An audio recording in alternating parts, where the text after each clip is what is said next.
Hey, good evening and welcome to Real Talk. I'm Ron Strand, your host, and we are glad you're joining us. If you're joining us live, we'll try to take some questions if there's any out there tonight. We always get a lot more viewers after the fact, and we'll try to leave some time for questions tonight and feedback from you. I'm really excited to be doing this. We've decided to start a series called Meet the Candidates. And we're leading off with Josiah O'Neil tonight, who you'll meet in a few minutes. But we'd like to take candidates that are running, particularly ones in congressional districts, not necessarily California centric, but all over the country, because we do have viewers from all over the country. I think it's a great medium for you to meet congressional candidates. Because that's one of the things that the larger media doesn't necessarily cover so much. So you have a lot of names out there, a lot of candidates, and not a chance to meet them, hear their views, hear what they have to espouse and what their platform is. And so we're hoping to do that, and that's what this is about. We're not necessarily endorsing any candidate, and we just want to present them to you and let you hear from them, and certainly make your own choice. But I am pleased to introduce you tonight to Josiah O'Neil, who is running for the Congress in the 49th District, which encompasses North San Diego County and Southern Orange County, or South Orange County, if you will. It's a district that's currently held by Democrat Mike Levine. He's the incumbent now. And there's actually a field of Republicans running for this seat. Brian Marriott is one of them, Renee Taylor, Lisa Barnett, of course, Josiah O'Neil, Christopher Rodriguez, and Nadia Smalley. So Nadia Smalley is a Democrat. The rest of those are Republicans. It's a crowded field, and so that's what the primaries are about. And this is an opportunity for Josiah and any of the other candidates that we bring on for them to present themselves. We want to get you to know them about themselves, their platforms, their faith, where their faith is, because that, I know with our audience, that is the big deal, and not necessarily the only deal, but we certainly want people that espouse a Christian worldview or a biblical worldview, that's a tough one, worldview, if you will. But I'm pleased to introduce you now to Josiah. We're going to bring him in, and let's see where he's at. There he is. Hey, Josiah. Hey, sir. How's it going? Doing well, thanks. Thanks for joining us, and thanks for doing this. And as I said to the folks, we want to give people a chance to know you, to know where you stand on the issues, where your experience is, and what you could bring to this seat. As I mentioned, it's a crowded field, and the primaries certainly narrow that down. And I know you've got a tough road ahead of you with fundraising and getting out and pressing the flesh, meeting the people, and making your voice heard. So we hope to be able to be a platform to do that for you tonight. So we'll let the folks get to know you. Let's start off by just letting the folks know a little bit about you, your background, and I'll interject anything in there as you're going along if I want to kind of expound upon that. So Sure. Thanks for having me again. This is great. I love the opportunity to get out and share my story and connect with people. So I'll try to I've done a lot of stuff. I'll try to make this short as possible here. I was born in the States, and I moved to Mexico with my parents, who were missionaries, when I was 3 months old. I spent then most of my life in Latin America, specifically in Mexico and later in Ecuador. I went to school in Mexico and Ecuador. I grew up speaking Spanish. Was my first language. In Ecuador later, I was able to go to a bilingual collegiate school, and I graduated when I was 15. At 15, I moved back to the States, really for the first time on my own. And I started going to the Calvary Chapel Bible College down there in Murrieta, where I actually met my wife, Lindsay. She did not become my wife at that time. I think her exact words were, "I'm not here for that," which is, I love to remind her of that. Yeah, but if it Um, happens, right? yeah. Well, we got together later. I'll get to that. So we Okay. 9/11 happened, and like a lot of young guys my age, I felt the call to go and join the military. I did. I Thank you for that. absolutely. You don't have much of a choice once you sign the papers, as I found out. I went down Yeah. to a recruiting station and had no idea what I was doing. I was 17 years old when I joined. I had special permission. My parents signed off a waiver and went to 3rd Infantry Division. Yep. We're Um, seeing a picture of you now as you're talking, but keep going there. okay, There's a and constant. in no short time, I deployed to the Baghdad area of operations as part of Operation Iraqi Freedom 3. Yeah. Interesting year. It was an uptick in violence in outside insurgency groups. Things really started heating up that year.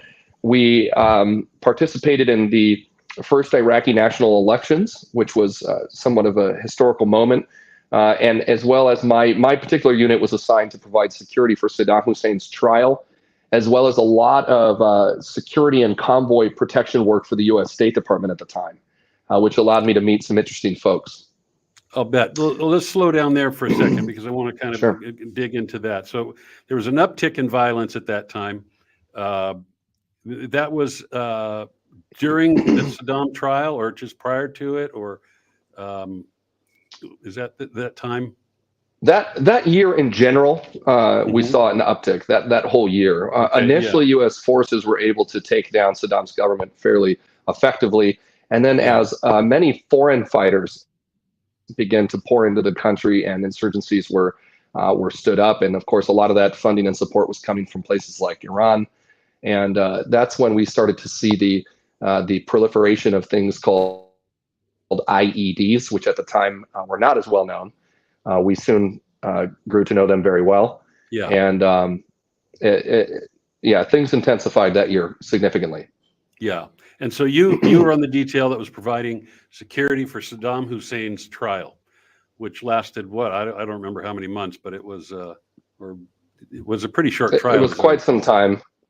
yeah. Yeah, the time it took wasn't necessarily the trial itself, but the security apparatus around it, Yeah. getting him Sure. in and out of the area every day. Yeah. Uh, Yeah. we knew that there was a lot of active threats if it was discovered where he was being moved and kept. In For fact, sure. I do recall at least one time when uh, I forget what news agency actually stood in front of the compound we were working out of and announced that it was the site of Saddam's trial. And within I don't remember, within an hour or so, we took something like 23 mortar rounds Oh targeting yeah. our base. The good old media, right? Go ahead. Yeah. So the time there wrapped up. I came back to the States. My unit actually had the second highest casualty rate in the division, and for me, it was time to get out. I came back, got out of the Army. Wasn't quite ready to be a civilian, so I ended up returning and working in support of the State Department's rehabilitation efforts there with Department of State. Now, right around that time, I had met Lindsay, who I mentioned again, and we began Yeah. speaking to one another. And I was a little bit older and wiser this time, and I think I told her something like, if we're going to talk on the phone this much, you need to tell me if you like me or not, because I'm not going to waste my time. So Right. she did. I proposed 3 weeks after we connected again, and we've been married this year 14 years. We have 3 kids, 10, 7, and 2. And I have to give credit to that, mostly because we both love the Lord. So, Yeah. yeah, there she is there. There's a wonderful family. Yeah. Very nice. I love them. They're amazing. Yeah. Got to have a So strong family behind you. absolutely. So I realized it was hard to be married and live in Baghdad. So my Yeah. time in support of the state there ended, and I came back to the States, where I ended up joining the LA County Sheriff's Department, and that kicked off a long career in law enforcement. I started there. I still had been very interested in geopolitical sort of big picture events, and I wanted to go to the State Department side and continue there as a federal agent, but I didn't have a 4-year degree. So Yeah. I started working in law enforcement. I transferred down to the city of Oceanside, where I worked there as a police officer. And meanwhile, I was putting myself through school at night. I got a business degree and finally was able to apply for the U.S. State Department. Of course, I had friends there from what I did back in the Middle East. And I got the timing right and was eventually hired as a special agent with the Diplomatic Security Service, where I worked under the last administration and Secretary of State Mike Pompeo, who, by the way, was just fantastic to work for. Good man. And I did quite a bit there, which kind of leads up to why I'm running for Congress. My first assignment was the LA field office, where I worked, obviously, your bigger picture stuff and U.S. district courts. We worked national security angles, document integrity, visa, passport stuff. And then I was assigned to work some Eurasian organized crime, which is to say, Russian organized crime and Chinese national criminal entities. That was with the State Department? Correct. Yeah. And then I was assigned to work. Let me just interject a quick question there. So are you a uniformed agent as such in that capacity, or is it a plainclothes position? Yeah. If your daily attire is usually a suit. Okay. There's no uniforms there unless we're doing tactical stuff, or we were also foreign service agents. So we obviously operated in embassies across the United States where we'd have more of a tactical look, which I think you showed a picture of that earlier there. Right. Okay. Gotcha. So after LA, I went to the Counterterrorism Center in Southern Nevada for a brief time, worked counterterror, and then I promoted and went to Washington, D.C., where I was working there out of headquarters. Lastly, now, this is where our, we make our plans, but the Lord directs our paths. I had planned this pipeline for quite some time, obviously. And I went to school, got a degree for that purpose to end up back there. A few years back, I had just been tenured. I'd been promoted. I was working out of headquarters there for Department of State.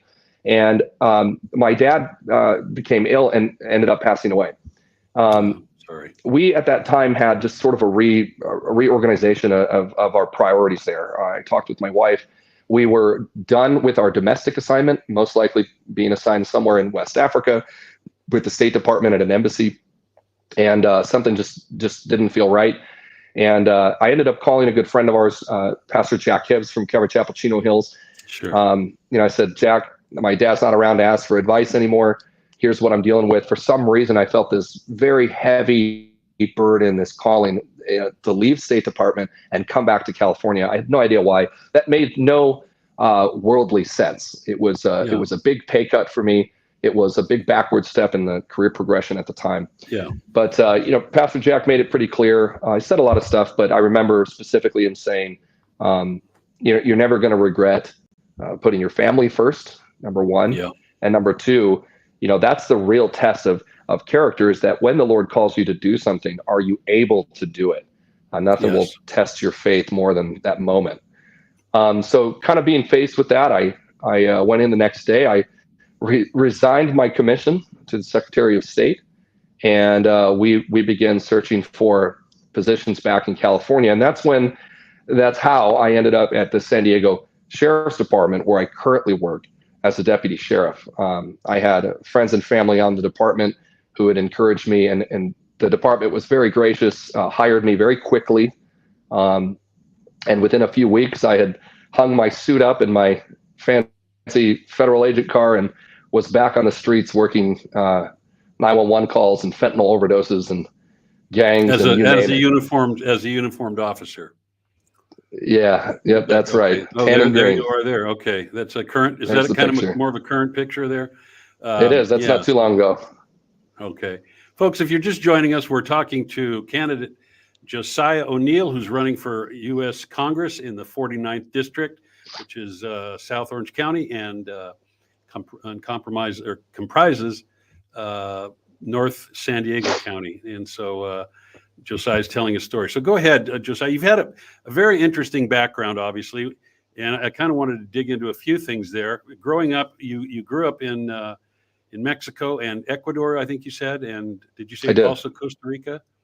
No, just we mainly in Mexico and Ecuador. Okay.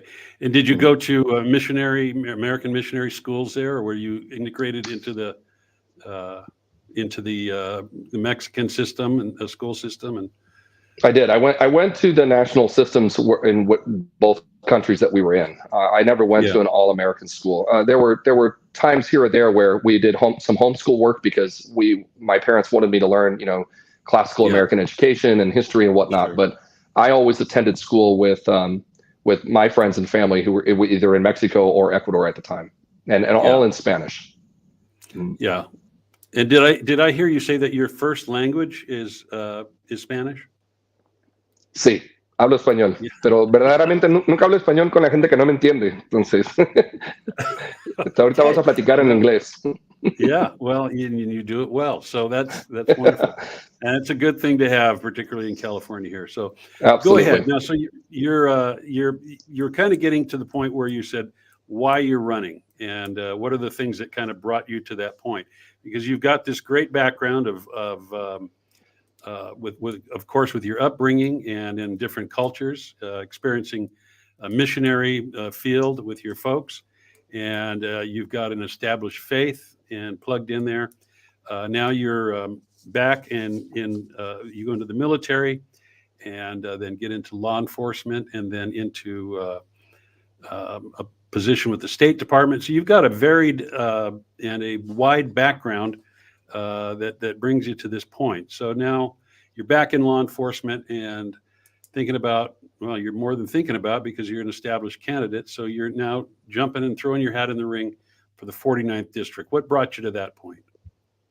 Yeah, well, I think there's two answers, or there's two parts to answering that.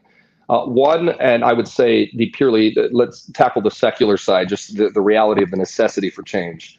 Um, Hmm. Having been a public servant for 20 years, I have forever, most of my adult life, been under the boot of bad political decisions. I am the direct recipient of these decisions made by politicians, mostly of Yeah. which have placed me in life or death type situations. I've worked in some of the most austere environments in the world, whether it was combat operations or deployments I did with the State Department, or even every day on the street answering 911 calls and shootings and stabbings and fentanyl overdoses. And it's really been horrible to see the decline, specifically of our state and specifically here in the 49th district where I'm running. And I can trace it to legislative decisions, and we see the before and after, and we see the decline. So I guess a patriotic side to that question, which is inexorable from the second part of the question, which is why. So it's very simple for a lot of these candidates to get up and pontificate on what they're going to do and why they're going to do it, et cetera. And then we see a pattern where a lot of these guys become professional politicians. They sink Yeah. in, they lose touch with their communities, and they just sort of disappear into inefficiency. Yes. And I believe, and part two of that response is that's because we have abandoned what made us great in the first place, and Yeah. that is simply put the Christian Judeo values upon which we are founded. It's not enough to just be conservative and say, well, I liked Reagan back in the day and it was great, but if you've lost touch with why you liked Reagan or why we have those Hmm. values, then we see these candidates defeated over and over again. Yes. They don't have a solid foundation. So, Yeah. in part, I'm running for the raw necessity of Yeah. conservative values that need to come back, but also to bring our country back to what made us great, and that's specifically the Christian Judeo values that we're founded on. Absolutely. Yeah. Um, what I think one of the things that a lot of folks are feeling right now, maybe even particularly in California, but with voter integrity. I don't want to litigate that situation or the past presidential election, because we've done that ad nauseum, and here we are. Mhm. But what remains from that is some very curious, if you will, anomalies in the voting integrity throughout the nation. And so I think it's left a lot of voters a bit skeptical about voting. Mhm. And I know that there's a large percentage of even Christians who don't vote. Um, there, I don't know where to go with that, but do you have any concern with voter integrity? Sure. Yeah, it's a huge concern, and I get asked that question a lot. In fact, I'm the one asking that question. I feel the same way. As of Yeah. now, I am a blue collar, middle class public servant. Yeah. I've never run for office, and I'm not a professional politician. So, I ask a lot of these guys, if they want an instant poll, I'll give you one because I'm a voter, and I don't Yeah. like what we're being offered, and I don't like the process. Right. The issue with voter integrity, and I've thought through this a lot, is there are, as many problems have, many, many variables. It's very hard Yeah. to break it down into black and white. You mentioned some of them, but just to recap, you have: do we trust the individuals counting the votes? Do we trust the mail-in ballots? Do we trust the machines? I'm sure that there was fraud somewhere. There's all of these different variables that makes Yeah. it very difficult because the Right. left is very, very concerted in their ideology, and so as with a conspiracy case, to put it in my language, if you're working Yeah. a conspiracy case where people are working towards a criminal goal, one of the keys is to prove that they were actually working in concert, where two or more come together and commit an act in furtherance of that. The Yeah. problem is we have so many variables. It's like, well, you may have caught one particular person tearing up ballots in this city, and maybe you had people voting who were listed as deceased or being bussed in that other city. But putting them all together in a clear picture has proven extremely difficult. And I would say one of the biggest problems is that Republicans are not as active as the left in their politics. And I've seen this very, very much so here as I launch this campaign. You mentioned Christians, so 50% of professing Christians and churchgoers don't even register to vote. In the California recall, we had upwards of 79% of Republicans that didn't vote at all for the recall. Yeah. So when you have numbers that high of people not even showing up, it's hard to complain about, well, do I trust the ballot? But first, we got to show up and vote in the first place, right? I Yeah. personally am a big advocate for that, not as a candidate, just as an American. I've always been very big on telling folks, if you're going to complain about politics, then you better make sure that you're voting. Otherwise, you don't have any room to say anything. That's right. I read a quote recently that summed it up perfectly when they said, for those that don't care about politics, you're essentially left at the mercy of those who do. Yeah, And that's really true. basically what we're at now in our country, is that we have in large part on the right walked away from political concerns, while the left has done the opposite and engaged them. And so we are left with them doing whatever they want. So we need to change that and get involved. Yeah. Well, you're absolutely right in the sense that the left has been more active, and if you will, well, I don't even want to go there, but I think subversive in what they're doing. That's a show for another day, and I don't want to drag you into that. But we live in a time now where things are different. We've got things going on with this administration that are brewing in Eastern Europe, and we've got supply chain issues. We've got gas. I just filled up my Ford truck today. For the first time in my life, spent over $200 filling it up. We got a lot of problems right now, and we do need some people that are going to get in and, as they say, kick butt and take names. And so where do you fall into some of those issues, and how are we going to tackle those kind of things? Well, for starters, we have to put the right people into these positions, right? We can't keep doing the same thing over and over and over again. There's a pattern of that in California where we keep losing races. We're endorsing and backing candidates that aren't the fighters that we need. For example, and I guess poignantly for my district, the number one issue right now in the state is crime, by far. Crime is rampant. It's out of control. The fentanyl and human trafficking coming across the southern border, and then the border and quality of life. So, I mean, what better year? I'm positioned well to come in and take crime to Congress, because no one's doing that. Either not necessarily maybe because they don't want to, but listen, a lot of these problems, they cannot be solved unless you understand the problem. So it's one thing to Google or look up, what the top polling issues are, but it's a whole different thing to have lived it for years and years and years. And that's exactly what I'm planning on doing. And listen, a lot of those problems are connected. And I think it's important to note that these issues we're having are not there by mistake.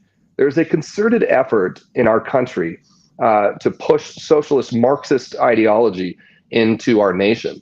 And the destabilization and chaos is exactly how these politicians gain more power and more control. Anyone who knows anything about history knows that. If you know the history of the Soviet Union or what Mao did, or in any example, pick any leftist movement, they are doing exactly what they said they would do. Right. The crime is absolutely the crime is 100% part of that. Listen, crime is not going up by accident. Crime is going up because of bad policies, laws that were made, knowing that these laws would be bad for the community, but also knowing that it would give more centralized power to big government.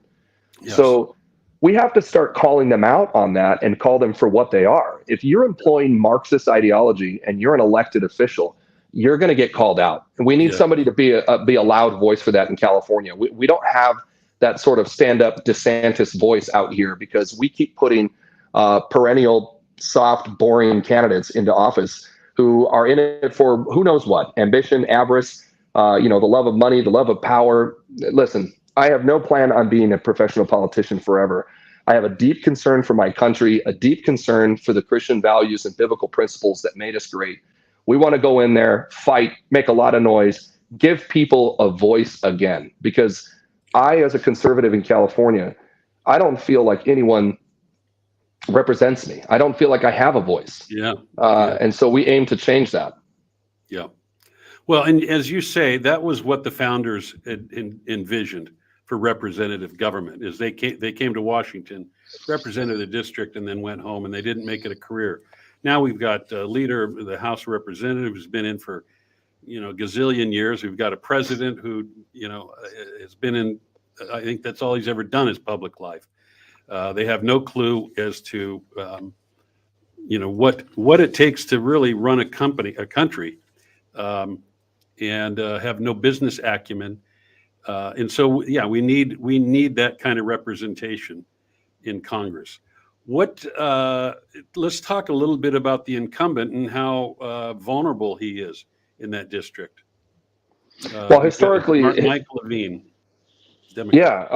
Mike Levin is about as far left as you can be. He is definitely the tip of the spear for the progressive movement in California. He's aligned himself with Elizabeth Warren and the Squad, and whether he says the word or not, he is in fact employing Marxist ideology and supporting it everywhere. So historically speaking, this is a good year for conservatives. I mean, he is most likely going to lose that seat if we put the right candidate there. And if not, it'll upset, 100 years where that hasn't happened. So we do expect a change. The question is more so, who are we replacing them with? And there's been a steady decline in Republican influence and conservatism in California over the last 50 years. So we have to do something different than what we've been doing. We need to put somebody in there that is not so much concerned about a long tenured career in politics, which a lot of these politicians are. I have no interest in that. Listen, I'm going to get in there. We're going to kick butt, and I'm going to go back to kicking doors down and answering 911 calls. The people need a voice, somebody that's connected to the actual issues. And we think we stand a pretty good chance. I mean, listen, let's be honest. Elections are not a referendum on the incoming candidates. They're a referendum on the guy that's been there and how he's done. So with crime completely out of control, fentanyl, human trafficking, smash and grabs, it's an absolute disaster. This is what the voters are considering. And the 49th district is pretty even. It's 35% Democrat, 34% Republican, and 30% undecided. And the biggest issue, higher than the 70 percentile amongst all of them, is crime. So I'm the crime fighter. That's my pitch. And we think we're going to do well with that. That's great. Going back to the district for a second, and to give folks a little bit of a history of the district, this is the same seat that Congressman Darrell Issa held for many years, and he went up against we call him Levin. Is it Levin or Levine? Levin. Yeah. And lost that seat. I think was it 2018. And you just said that you have a district of Republicans 34% to 36% Democrat. 35. 35%. So it's pretty much dead even. And how many undecided voters, or would you call 30%? So it's a +3 Biden district. Very winnable. So, yeah. My question is this, and this really doesn't have anything to do with your campaign, but it's just a question I ask myself. Most Americans now, I think, after the last election, are seeing the absolute lunacy of the left and leftist ideas, as we've just talked about. Are these Democrats in your district, are they really motivated to reelect a guy like Levin after they've seen where they really stand? Because it's hard for me to believe that. It used to be, we called the Democratic Party, but now it's the extreme left. They're not even liberal anymore. They're leftist, as you were talking about. They're Marxist, yeah. Marxist, absolutely. But I don't think the rank and file in the Democratic Party, and I don't mean the leadership, I mean the folks in the districts.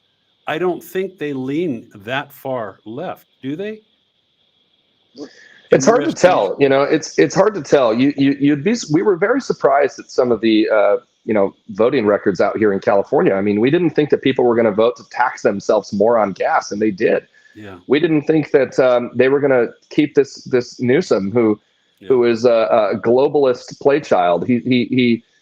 But they stayed. But like I said, to strengthen that argument, an extremely high amount of Republicans didn't even show up and get involved. So how do we know really what the status is? Look, we know that there are millions of conservatives in California. They don't feel represented. They don't feel like they have a voice. Many people are looking to leave the state. I think that we can change that, because I think our message resonates across the aisle. I think it does resonate. Your basic human necessities, which both Democrat, Republicans, and undecided all care about: their family, their wallet, their quality of life. These are issues that we can talk to directly and address, and not just, talk about it. We have solutions. We know how to fix the problems because we understand the problems, especially those of us in law enforcement. But we've been handcuffed by leftist politicians who don't really know what they're talking about. Yes, indeed. I wanted to ask you about, is it Save California? You had I'm trying to find in my notes where I had it. It's a program I thought that you were involved with about California. Maybe it wasn't you. But we do have a question here from Terry Baker, which we'll just we'll bring it up. Marisa, could you bring that up? Okay, there it is. Can you run for the state of California? Let's see. Can you run for the state of California? We need help. No, that's not the one I was thinking of. Well, okay. I guess where I was going with that is, Terry. That's nice. Yeah, exactly. Can you run the whole state? Okay, now I get it. Her point's well taken in this, that we've got people fleeing the state, and in the first time in the history of the state, it's been on a negative growth rather than a positive growth. And I would assume I'd be willing to bet that most of those that are leaving are Republicans or conservatives that vote Republican, conservative. What do we need to do to take back this state? Yeah, it's actually a great question, and here's what I think can happen. One of our issues isn't just the folks on the other side of the aisle. It's our own people. It was often referred to in the last administration as the swamp, and me being new to politics, I'm learning just how dirty the business can be. But here's what I know: results speak for themselves. I believe that if we get the right fighter in there, someone who's going to openly and directly challenge what the Marxists are doing with our children in schools, with the nonsensical COVID anti-science power grab. I mean, the list goes on and on and on. If we can get through, we could break through the wall. We could start a fire that will spread across this entire state. And what happens in California doesn't stay here. It'll go across the country as well. Our goal is to break the cycle of having professional politicians who aren't on solid foundations getting into these positions. And if we can do that, we can inspire others to do the same all across the state, and we will make a difference. Because one of the problems is right now we've allowed the political opponents to define who we are. And that's the problem with silence. We need somebody who's going to be loud and remind people of who we really are. Yes, yes. The term I was looking for was Rescue California. Is that a program that you developed? Is that something? So I'm my finance director is runs and operates Rescue California. That's something separate from Okay. my campaign. Okay. All right. I saw that term and I didn't know if that was something that Hmm. you were talking about. Um, well, it's been great getting to know you, and I think this gives the folks a good indication of where you stand. You're a man of faith. You're a family man. You've got a great moral compass, and you've been in the crime arena in the sense of fighting crime, and at levels in the State Department. You've got a good resume, and folks, I want to say this because it does grieve me. It grieves me greatly when I hear that 50% of evangelical voters or non-voters that they don't get out and vote. It's a constitutional right that we have. Um, the scripture tells us to dwell in the land and to cultivate faithfulness. Well, dwelling in the land means being part of the system. When Apostle Paul was up against Agrippa, he called on his own rights to appeal to Caesar when he was defending himself against Agrippa. He used the system, and the Yep. system is there for us to use. Because I think a lot of Christians believe, well, I'm heavenly minded, or I don't want to get involved in politics. That really leaves, as you were saying earlier, the people that are voting are the ones making the decisions, and that's why we are where we are today, because people that are not getting out and exercising their right to vote, and it's pathetic that believers are not getting out there and exercising that right. So I would, if I can say, exhort you, folks, to if you're one that doesn't vote, please make sure to get out and make your voice known in this upcoming election. We really need that support, and we need support of candidates like Josiah.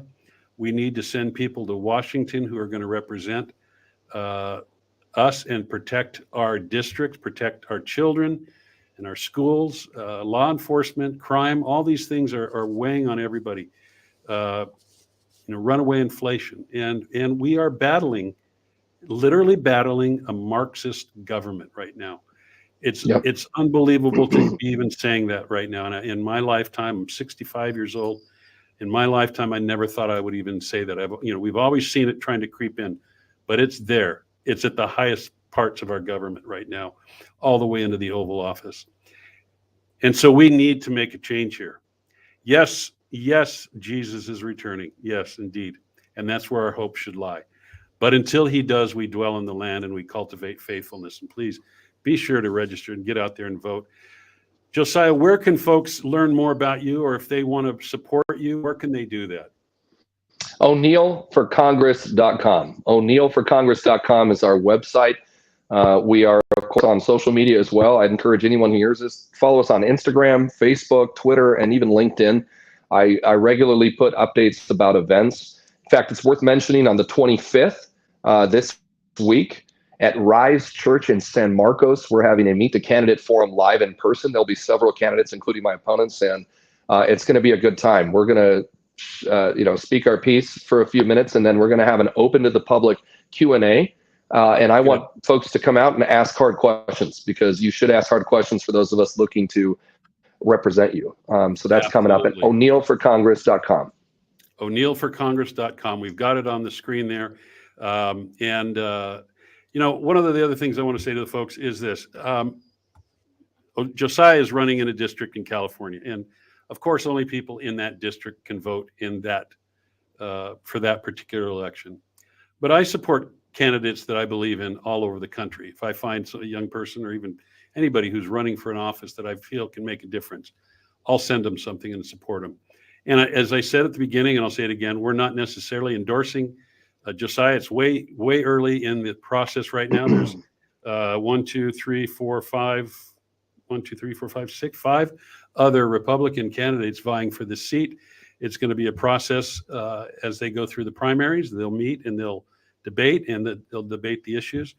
But if you're so inclined, and if you're watching from any other part of the country, and you feel like Josiah is somebody that you want to endorse, you can always do that. You don't have to be in his district. It's o'neilforcongress.com, o'neilforcongress.com.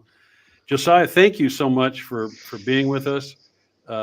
We wish you the best, and if you end up being the candidate in the district, we'd love to have you back and talk a little bit more. I'd love to. Great. All right. Well, listen, thanks again for being with us, folks. Thanks for watching, and we're going to see you next week on Real Talk. God bless you.